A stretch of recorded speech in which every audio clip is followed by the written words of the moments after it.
Okay, y'all, I'm gonna get into a little more deeper dive into Money in the Bank 2025. But man, like, I'm gonna have to address it again. Y'all gonna have to choose what WrestleTubers to listen to because I am seeing too much Money in the Bank hate. I don't know what show y'all was watching. I don't know what y'all expect. Y'all must want Roman Reigns to fight Goku, to scale the ladder with a spirit bomb and blow up the arena in order for y'all to be satisfied. But, like I say, fans, choose your Wrestle YouTubers wisely and subscribe. So, the first match was the women's Money in the Bank ladder match, and Naomi took that title home. Man, I'm telling you, Naomi with the caution tape, proceed with caution. Naomi had the best heel turn this year so far, and it needs to be studied. Yeah, she might have lost to Jade and stuff, put Jade over, she did the job. Man, Naomi gonna be one of the best champions. Hopefully she cashes in 2025 and becomes champion, and we could see her at WrestleMania. But everybody that was in this match, man, was good. Naomi, Perez, Julia, Bliss, they did their thing. One spot that was crazy was, and everybody loves the Devil's Kiss. She did the Devil's Kiss on top of the ladder. And surprisingly, we didn't have no horrific accidents in this match, man. Stephanie, man, like I said, she wrestled 3 times in 18 hours. And then on top of that, you had Julia and Perez. This is their first Money in the Bank, and Stephanie's first Money in the Bank. So, there you go. But when we saw Naomi climb up that ladder and get that briefcase and nobody was there to stop her, Naomi got a pop. Naomi actually got a big pop. Some people don't like this new heel turn character, but man, if you've been watching wrestling over 10, 15 years, Naomi had the best heel turn. And it's a realistic heel turn. It ain't no, oh, I'm with the dark side type, Aleister Black type, that kind of gimmick. Nah, pure evil, pure messy, pure with the shits crashing out Naomi. That's the type of heel we need. And honestly, Bianca and Jade, they better proceed with caution. That's all I'm saying. When we gonna get a Bianca versus Naomi, and we gonna get a Jade versus Naomi, I'm pretty sure Bianca or Jade gonna win Queen of the Ring. They gonna win Queen of the Ring, and man, Tiffy time is ticking and it's about to be over. That's all I'm saying. Then we gonna move on to Octagon Jr. versus Dominic Mysterio. And for people that don't know the background of Octagon Jr., go look into Octagon Jr. and Pentagon Jr. I thought, go look at the backstory Pentagon Jr. is like the evil version of Octagon Jr. Now, will AAA and WWE work something out where they have this match? But it's known in Lucha Libre of Octagon Jr. and Pentagon Jr. always, fighting and stuff. They always had a rivalry, and usually Penta would lose, his mask and stuff like that. And honestly, Octagon Jr. went hard with the Lucha Libre stuff. And Dominic showed his skill. Dominic isn't, to be honest, Dominic doesn't do all the stuff like Rey Mysterio does. He has like a different skill set. Dominic reminds me more of like a Chavo Guerrero, Eddie Guerrero type, luchador like that. But Dominic was mad, which, man, I'm telling you, I'm gonna do a Worlds Collide video, but it was so funny because Octagon Jr. showed great appreciation to Rey Mysterio.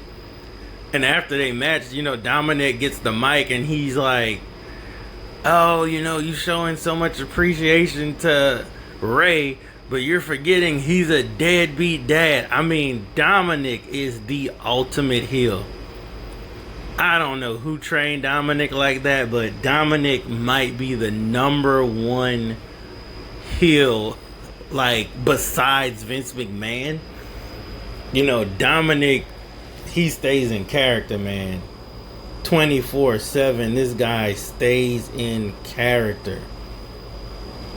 And I mean, it was an okay match. It was kind of a thrown, I ain't gonna say thrown together match, but they threw it on the card. Which was great. I don't mind.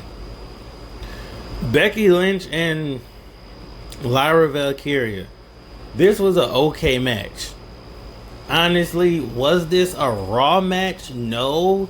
But I just want to say I hate the way these kickouts and false finishes are. Like, come on, man. You hit the manhandle slam off the turnbuckle and you kick out. Y'all hit y'all finishing move outside the ring, and then y'all hurry up and got back in the ring on the count of 9, but y'all was just dead from 1 through 8. Not moving, just knocked out. Y'all heard 9 and ran in the ring. Becky Lynch and Lyra Valkyria do not have that chemistry that we want to see in a match like that. They don't have it. It's not because Becky's older. It's not because Lyra's younger. They just do not have that chemistry. Like when Jey Uso and Seth Rollins actually fought on Raw, they had some chemistry. But it's the same thing. They're kicking out of super moves. If they're listening to this, stop kicking out of super moves. And it's better to just, if you're going to do a manhandle slam off, the second or third rope, hit the move and just don't pin right away. Hit the move, lay out for like 5 seconds, crawl to the person, 1, 2, and then they could kick out. It's more believable that way. Don't, if you do a super move, off the top rope, and then you go for a pin immediately and they kick out, it makes it look weak. They have to learn this kind of stuff, but that usually, little things like that is what usually separated the men's wrestling versus the women's wrestling. But the women's wrestling came so far. You have superstars like Julia, Roxanne Perez, Stephanie, and, even with Rhea Ripley, Alexa Bliss, Naomi. Top hitters. That match was perfect. And they did stuff that, made sense. I don't know what the hell Lyra and Becky was doing. They had an okay match. I'm not giving it, 4 or 5 stars. I'll give it a solid 3.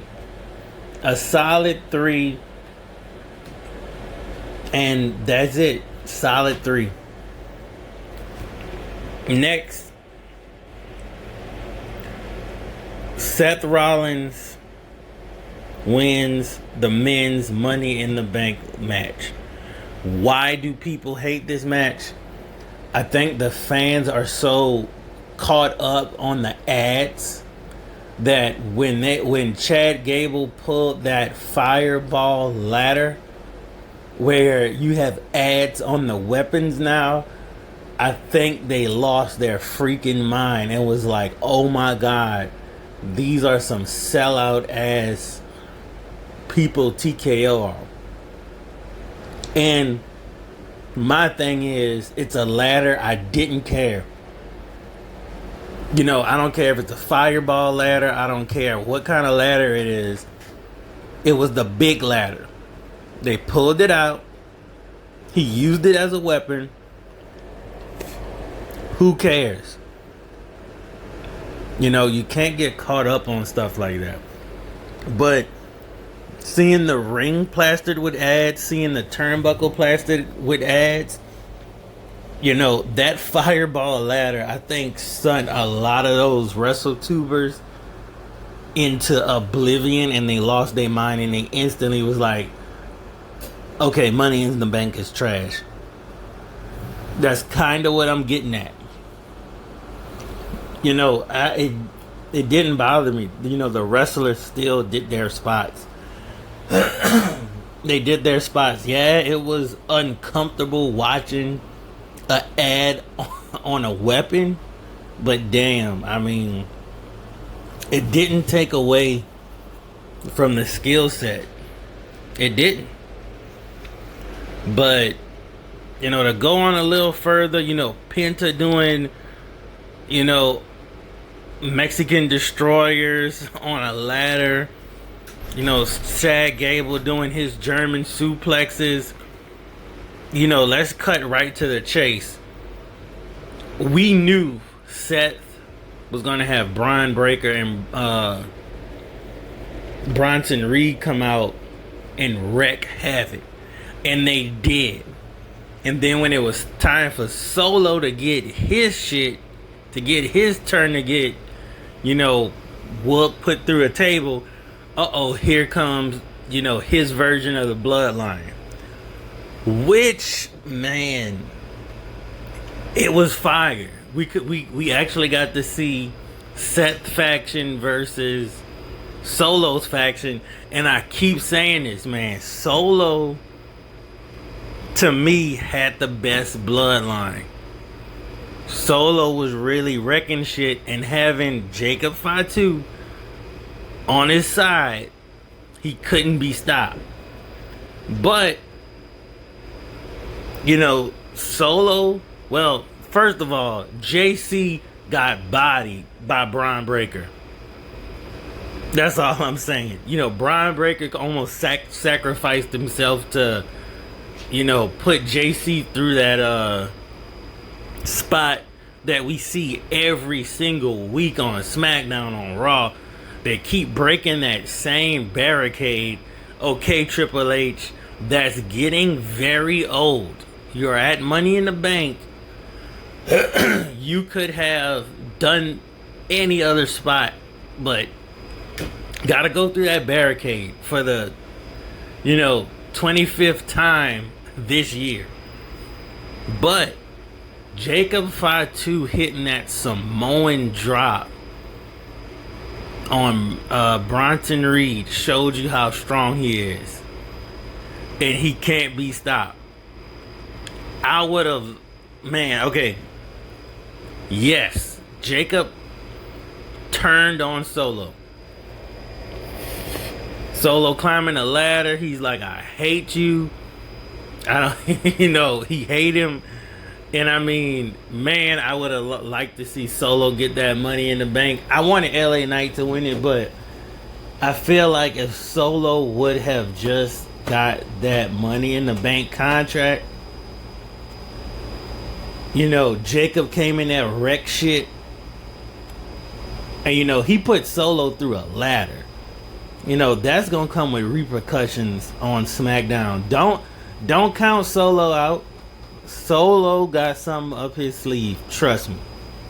But you could have played it where Solo gets the contract and then Jacob turn on Solo when he goes to cash it in. That would have sent Solo in a downward spiral, but I guess they have something planned with Seth. We're going to have to watch Monday Night Raw. I don't see Seth holding that briefcase too much longer, especially with Jey Uso. I don't see it. I don't see it. But overall, man, that match, I usually don't give anything a 5 out of 5 stars. So I'm gonna give it a 4.5. I want to give it a 5. People gonna kill me if I give it a 5 out of 5 stars. But I'm gonna give it the 5 out of 5 stars. You gotta give some shit good props when it is. Is it a 5 out of 5 star match? Out of all the things we're getting, it's a 5 out of 5 star match in the Triple H era. How about that? Then Cody Rhodes, Jey Uso, John Cena, and Logan Paul. This match was good. Was it boring for like 5 minutes? Yes. They slow build up the match, which you have to do. You can't just go out just on fire like that. But it was a slow build up, and the fans got into the match coming toward the middle to end. That's when it heated up. But that this is your main event style match right now. It's people saying it was a Raw match. Hell no, this wasn't no Raw match. Did y'all not see Logan Paul hit a outside moonsault perfectly and went through the table, man, on Jey? You ain't getting that on Raw? Come on, man. Jey Uso, I ain't gonna say Jey Uso looked bad, but Logan Paul with his drone, dude caught the drone, got superplexed, and then got frog splashed while holding the drone. You got some first person point of view action. I mean, what do you fans want? I'm not gonna say fans. What do you wrestle YouTubers want? You all wanted Stone Cold to come out there or something? Y'all wanted The Rock and Travis Scott to come out there and fall on top of Logan Paul from the Raptors like Sting or something? Like, y'all gotta stop. This match was good. This was a PLE match. And then once John Cena starts cheating and doing all of his, nonsense and all that, here comes R-Truth. And y'all got R-Truth. We want truth. We want truth. We want truth. We want truth. You got R-Truth, and y'all still saying Money in the Bank sucked. At that point, you cannot help these WrestleTubers. I keep saying, y'all gonna have to subscribe to people like me who break it down, go into, certain stuff, because how could you listen to a WrestleTuber that's saying Money in the Bank sucked and y'all watched it for yourself? Did it suck? You gotta ask yourself, did Money in the Bank suck? Yes or no? If you said yes, Money in the Bank sucked, you're part of the problem. If you said Money in the Bank didn't suck and you watched it just like I watched it, Money in the Bank did not suck. I don't know what y'all want. Y'all got our truth. We want truth. Y'all been shouting, we want truth on Raw since Monday. And then when World Collide hit, if you look at the live chat, it's all spammers saying we want truth. And then you got our truth.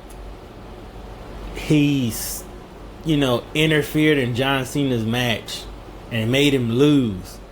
What else do y'all want? But, I'm done talking about that. Our truth. Is our truth back fully? I don't know, but Money in the Bank 2025, it went hard. Triple H cooked.